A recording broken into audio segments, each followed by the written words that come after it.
এরপর বিশ্বনবী বললেন মুরাবিতান ফি সাবিলিল্লাহ, মুসলিম রাষ্ট্রের পাহারা দেয় যারা, বর্ডার গার্ড। আমাদের দেশের বর্ডার গার্ডের কি বলে? আগে বিডিআর ছিল, এখন বিজিবি। আমার বিজিবি রে ভাইয়েরা না খেয়ে না পড়ে শীতের রাতে দেশ পাহারা দেয়। বিএসএফ এর গুলিতে যদি মারা যায় এটা শহীদ। সুবহানাল্লাহ। এর চেয়ে শ্রেষ্ঠ মৃত্যু আর হতে পারে? এরপর আল মাউতু আলা আমালিন সালেহ, কোন ভালো কাজের উপর মরণ। নামাজে সেজদা দিয়েছে, সেজদা অবস্থায় অনেকে চলে যায়, এরকম আছে না নাই? তাহাজ্জুদের যায় নামাজে মরণ দিও প্রভু আমায়, একামতে দিনের কাজে কবুল করে নিও আমায়। পড়েন আমিন। তাহাজ্জুদের যায় নামাজে যেন আমাদের মরণ হয়, পড়েন আমিন।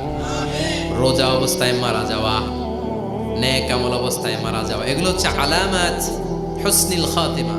আপনার শেষটা, বিদায়টা, মৃত্যুটা যে ভালো হয়েছে তার আলামত।